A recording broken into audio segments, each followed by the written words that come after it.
You're a loser, John. I'm filing for divorce. My wife said and left, and my parents supported her, laughing at me. But 3 days later my phone exploded with her calls. You're a loser, John. I need a successful businessman. I'm filing for divorce tomorrow. Do you understand? Lisa stood in front of me, her arms crossed, her expression cold and unwavering. She was wearing one of her expensive dresses, the kind I could never understand spending so much money on, but she always justified it by saying, I need to look like the kind of woman who belongs with a successful man. I guess I wasn't that man. I didn't say anything. I just stood there and let her words sink in. We'd been married for 2 years, living in my parents' house because my pediatrician's salary wasn't enough to afford a place of our own while covering all of Lisa's expenses. I always thought she understood that she was ready to build a life with me. But clearly, she had been waiting for an out. She grabbed her designer purse and turned toward the door. I can't do this anymore, John. I can't live like this, waiting for you to magically become someone important. I've found a real man, someone who can actually give me the life I deserve. I knew she was cheating on me. It wasn't even a secret, she barely hid it. Late nights, secret phone calls, dressing up for meetings with friends that I was never invited to. I could have confronted her, but I was afraid. Afraid that if I pushed her too hard, she'd leave. As it turned out, she left anyway. The next day we went to sign the divorce papers. Lisa was radiant, practically glowing. I was just numb. She didn't even look back as she walked out of the office. But what really broke me wasn't Lisa leaving. It was my parents. At dinner that night, my dad took a sip of his beer and said, You should have worked harder, John. If you were making some real money, she wouldn't have left. My mother nodded in agreement. Lisa had high standards. You should have fought for her. A woman like that doesn't come along very often. Fought for what? For a woman who openly disrespected me? For someone who made me feel like I wasn't enough every single day? I wanted to yell at her, but instead I just stared at my plate, picked at my food, and let her words bounce off me like I was made of stone. The days following the divorce were a blur. I went to work, came home, and listened to my parents tell me over and over again that I was a disappointment. That if I had been smarter, richer, more ambitious, Lisa would still be here. Then, on a whim, I bought a lottery ticket. I didn't even think about it. I was at the gas station, exhausted from another long shift, and I just grabbed one at the counter. Maybe it was desperation. Maybe it was just a fleeting hope that something would go right for once. The next morning, I looked at the numbers, and my heart almost stopped. I had won $1 million. Just like that. I sat there staring at my phone screen, reading the numbers over and over again, my brain refusing to process what I was seeing. My hands were shaking. $1 million. This couldn't be real. I checked the numbers again. And again. I even Googled how many people falsely believe they've won the lottery every year, thinking maybe I was one of them. But every time I checked, the numbers matched. I had indeed won. For the first time in years I laughed. Not a bitter or forced laugh, an actual, uncontrollable burst of laughter. The kind that comes from pure disbelief. The first person I called was my sister, Emily. She lived in another city, had a husband and 2 children, and was one of the few people in my life who actually cared about me. Emily, I said as soon as she picked up the phone. You're not going to believe this. Are you okay? You sound weird. I just won the lottery. $1 million. Silence. Then she burst out laughing. John, if this is a joke, I swear dash. I'm serious. I bought a ticket a few days ago. I just checked. It's real. There was a long pause, then she screamed so loudly that I had to pull the phone away from my ear. Oh my God! John! This is insane. She kept screaming, asking me a million questions at once. Was I sure? Had I claimed it yet? What was I going to do? But then her tone changed. Please tell me you won't give any of it to Lisa. I smiled. She's gone, Em. We divorced 3 days ago. There was another pause, and then she let out a sigh of relief. Thank God. She doesn't deserve a cent of the money. John, this is your chance to get out. Move out of this house. Start over. Don't let Mom and Dad guilt you into giving them anything. I knew she was right. When I got home that night, my parents were in the kitchen arguing about something. As I walked in, my father turned to me. Where have you been? I went for a drive, I said. He scoffed. Instead of working extra shifts?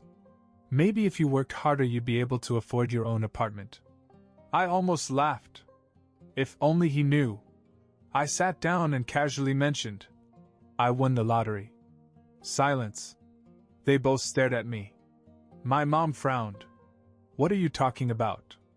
I won $1 million. For a second, no one said anything. Then my dad let out a short, incredulous laugh. Very funny. I pulled up the numbers on my phone and slid it across the table. Check for yourself. My mom grabbed the phone and stared at it. My dad leaned over and read the numbers with a furrowed brow. Then, slowly, their expressions changed. First disbelief. Then realization. Then pure excitement. My mother clapped her hands together. John, this is amazing. My dad grinned. Well, it looks like things are finally turning around for you. And just like that, they started talking about all the things we could do with the money. Remodel the house. Buy a new car. Maybe even take a vacation to Europe. I sat there, letting them talk, listening to them make plans for my money as if it were already theirs. I didn't say a word. I had already made up my mind. I was done being the loser in their eyes. I let them talk. I let them dream about spending my money, as if I had won the lottery for them. My dad was already listing home improvements, new kitchen, new deck, maybe even a pool. My mom was daydreaming about a luxury vacation. Neither of them even asked me what I wanted to do with it. That told me everything I needed to know. So, I played along. For the next 2 weeks, I let them believe they had a say in my plans. I acted like their obedient son, agreeing when they talked about what we would buy. They were so caught up in their fantasies that they didn't notice how much I was making them do for me. Laundry, cooking, even running errands for me for once. And then, just as I expected, Lisa came crawling back. It happened one evening while I was on the couch, scrolling through apartments in another city. The doorbell rang. My mom rushed to get it, thinking it was a package or a neighbor. Then I heard her voice. Lisa. I didn't get up. I just waited, listening as she put on her best sweet, regretful tone. I made a mistake, she said. I miss John. I heard my mom practically squeal with excitement. Of course you do. He's doing so well now. He won the lottery, you know. Oh, Lisa said, feigning surprise. Wow. I didn't know. Liar. I got up and walked to the door, watching as Lisa put on her best innocent expression. She looked just as perfect as always. Hair done, expensive perfume, nails freshly done. But now I could see her for what she was. I want to fix things, she said, stepping toward me. I was stupid, John. I let my insecurities get in the way and I didn't respond. I just let her talk, saying everything she thought I wanted to hear. She loved me. She missed me. She realized now that I was the one. I let her stay that night. I didn't argue. Didn't tell her to leave. She got comfortable, acting like nothing had happened, like she had never walked out on me. My parents, of course, encouraged it. A beautiful woman like Lisa belongs with you, my mom said. It's good that she's back. I just nodded. But I already knew exactly what I was going to do. 2 weeks later, I went to claim my money. After taxes, I walked away with $800,000. The check was in my hands. It was real. And that night, while Lisa was asleep and my parents were dreaming of their upcoming luxury lifestyle, I packed my bags. Then I woke them all up. Lisa stumbled out of bed, confused. My parents walked into the living room, rubbing their eyes. What's going on? my dad asked. I picked up my bags and slung them over my shoulder. I'm leaving. Silence. My mom frowned. Leaving to where? Away from here. I'm moving out. Lisa's face twisted. Wait, what? John, we just got back together. I smiled. No, you came back when you thought I had money. But I'm done being your backup plan.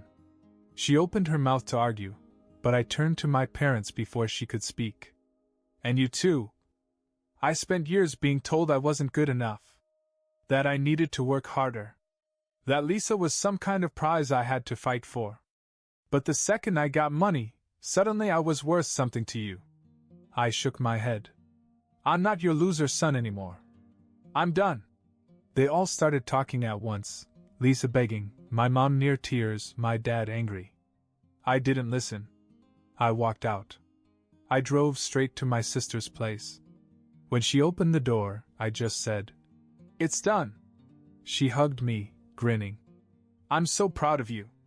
That night, for the first time in years, I slept peacefully. The next morning, I woke up in my sister's guest room, feeling lighter than I had in years. No nagging parents, no fake apologies from Lisa, no weight of expectations crushing me.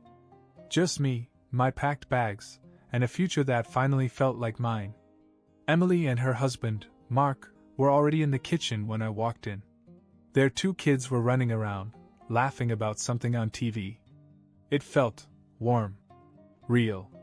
Something I hadn't felt in a long time. Emily smiled when she saw me. "So, what's next?" "I'm moving," I said. "I don't know exactly where yet, but I want a fresh start. Somewhere far away from all that toxicity." Mark nodded. "That's the best thing you can do. You've got a rare second chance here. Use it wisely." I looked at both of them, the only 2 people who had actually supported me through all this. While everyone else either abandoned me or used me, they had stayed in my corner, no questions asked. I reached into my backpack, pulled out an envelope, and slid it across the table. Emily frowned. "What's this?" $50,000, I said. "For you guys." Her eyes widened. "John, no. We don't. I want to." I cut her off. "You were the only ones who actually believed in me. Who told me to walk away from Lisa, who told me to move on. You never asked me for anything, which is exactly why I want to give this to you. Spend it however you want, something for the kids, a vacation, I don't care. Just take it." Emily teared up, but before she could say anything, Mark stood up and pulled me into a tight hug. "Thank you, man," he said. "You didn't have to do this. I wanted to." Emily wiped her eyes and laughed. "You're gonna make me cry first thing in the morning, you idiot." We spent the next 2 days just hanging out. No pressure, no expectations. Just family. We played board games with the kids, watched movies, and talked about everything that had happened. It was the first time in a long time I felt genuinely happy. But I knew I couldn't stay forever. On the 3rd day, I packed up my bags again and loaded them into my car. Emily hugged me. "Promise you'll keep in touch?" "Of course," I said. Mark patted my back. "And don't let anyone take advantage of you again." "I won't." And with that, I got in my car and drove off, heading toward my new life in a new city. A place where no one knew me. Where I wasn't a loser. Where I could finally be whoever I wanted to be. I drove for hours, the highway stretching endlessly in front of me. I had no specific plan, just a destination, a big, popular city in a state where no one knew my name, where I wasn't John the loser, John the man who got left behind, or John the doormat. I was just John, and for the first time in my life, that felt like enough. When I arrived, I found a simple but nice apartment to rent. Nothing fancy, but modern, clean, and most importantly, mine. No parents. No Lisa. Just peace. The first weeks were surreal. I had money in my bank account, the freedom to do whatever I wanted, yet I found myself waking up early out of habit, feeling like I had to be somewhere. I had spent years running on a schedule dictated by work, expectations, and other people's demands. Now, it was up to me. I decided to take a chance. Instead of going back to being a doctor, I started looking into the commodities business, importing and selling goods. It was something I had always been curious about, and now I actually had the capital to try it. I contacted some suppliers, did my research, and slowly started to make some moves. For the first time in my life, I was building something for myself. Months went by. My business was picking up and I was finally starting to feel like I had escaped my past. My parents never called, probably too ashamed or bitter that I had left. Lisa, surprisingly, also remained silent. It was as if I had erased that whole part of my life. And then, because life can never be too peaceful, I got a phone call that turned everything upside down. It was Lisa. At first I thought it was a mistake. I hadn't spoken to her in months, and I had no intention of ever doing so again. But when I saw her name flashing on my screen, I felt a sick sense of curiosity. I picked up the phone. "John," she breathed, as if we had just spoken yesterday. I said nothing. She hesitated, then finally said, "I'm pregnant." I almost laughed. Of course she was. "You're joking," I said flatly. "No, John. It's yours." I leaned back in my chair and stared at the ceiling. "Lisa, we were together for 2 weeks before I left. And we both know you weren't exactly faithful before that." She let out a dramatic sigh. "Look, I know I made mistakes, but this isn't about that. This is about our baby." There it was. Our baby. I exhaled and ran a hand over my face. "And you expect me to believe that? Why?" "I'm serious, John. I wouldn't lie about something like this. If you don't believe me, take a paternity test." That was the only part that made me pause. If she was lying, she wouldn't offer it. I hated that tiny bit of doubt creeping into my mind. "I'll take the test," I finally said. "But don't think for a second that this means anything. If it's not mine, never contact me again. If it is mine, we'll talk." She agreed. 2 days later, I booked a flight back to my old town, determined to take the test and settle this once and for all. But something in my gut told me that this situation was about to get even messier than I could have imagined. The flight back to my old city felt strange. It had only been a few months since I left, but it already felt like another lifetime. The moment I landed, everything from my past came flooding back: memories of my parents' constant criticism, Lisa's betrayal, the suffocating feeling of being stuck. But I wasn't the same John anymore. Lisa had given me the address of the clinic where she had arranged for the paternity test. I didn't bother to visit my parents. There was nothing left to tell them. When I arrived, Lisa was already in the waiting room. She looked different, not in a bad way, just worn. I couldn't tell if it was the pregnancy or something else, but she didn't have that polished, untouchable look anymore. She gave me a little smile, like we were old friends meeting for coffee. "Hey." I ignored the pleasantries. "Let's just get this done." She sighed, but didn't argue. We went through the process: cheek swabs, paperwork, the usual. The nurse told us the results would be back the next day. Lisa turned to me as we were leaving. "We should talk." I shook my head. "We'll talk after I see the results." I booked a hotel for the night, not wanting to deal with anything else. Lisa texted me once, asking if I wanted to get together, just to catch up. I ignored her. I returned to the clinic the next afternoon. Lisa was already there, tapping her nails on the desk impatiently. When she saw me, she straightened up as if she had been waiting for this moment. The nurse handed the envelope to me. I opened it without hesitation. Probability of paternity, 0%. I stared at the paper. Lisa spoke. "See? Now you know." I cut her off. "It's not mine." She blinked. "What?" I turned the paper so she could see. "It's a 0% match, Lisa. I'm not the father." For the first time, she actually looked shocked. Her face paled and her mouth opened slightly, as if her brain was trying to process what she was seeing. That's not possible," she whispered. I just stared at her. Was she serious? She grabbed the paper out of my hands, scanning it over and over, as if she could force the words to change. "No," she muttered. "No, this must be wrong." I exhaled and shook my head. "Lisa, you lied." "I didn't lie," she snapped, suddenly exasperated. "I thought, John, I swear, I thought it was yours." I almost laughed. "You thought? So you had no idea?" She was silent for a long time. Then, finally, in the smallest of voices, she admitted, "I guess. I wasn't sure." Unbelievable. I had come all this way for this. I stepped back and stuffed my hands into my pockets. "Well, now you are. And since there's no reason for you to ever contact me again, I'll be going." Lisa reached out as if to grab my arm, but I stepped out of reach. "John, please," she said. "We can still dash." "No, Lisa," I interrupted. "We can't." She looked like she was going to cry.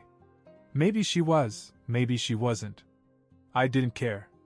I turned and walked out, leaving her standing there in the clinic, still holding the results. That was the last time I saw her. The flight back to my new town felt different. Lighter.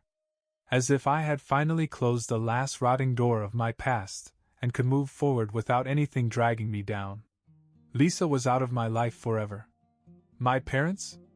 I hadn't spoken to them since I left, and they hadn't contacted me. That told me all I needed to know. The only people I kept in touch with were Emily and Mark, and that was enough for me. With nothing holding me back, I threw myself into my business. It grew faster than I expected, and within months I had doubled my initial investment. I wasn't just surviving, I was thriving. For the first time in my life, I was in charge, making real money, and building something of my own. Then one day, the strangest thing happened. I was in my office going over inventory numbers when an email popped up in my inbox. It was from a law firm. Subject: urgent legal matter regarding your family. At first I thought it was a scam. But when I opened it, my stomach sank. My father had died. I stared at the screen and reread the words. I didn't feel much, no sadness, no relief. Just nothing. Then I saw the second part of the email. Apparently my father had done something unexpected before he died. He had cut my mother out of his will. And he had left everything to me. I almost laughed at the irony. The man who had spent his whole life calling me a loser, acting like I was worthless, had finally given me everything. There was only one problem. I didn't want it. The house, the money, none of it mattered to me. That life was over. So I did something that would have made my father furious. I gave away every last cent of it. The house? Sold, with the money going to charity. The remaining assets? Given away. I kept nothing. My mother, of course, was furious.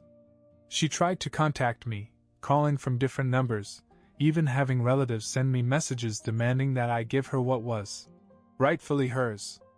I ignored each one. I had moved on. The only person I called was Emily. When I told her what I had done, she was silent for a moment. Then she laughed. That's the biggest middle finger you could have given them. Felt appropriate, I admitted. She sighed. I'm proud of you, John. And for the first time in a long time, I was proud of myself. I had walked away from everything that was trying to break me. I had rebuilt my life from the ground up. I wasn't a loser. I wasn't the pathetic man Lisa had left behind. I was free. And that was worth more than any amount of money.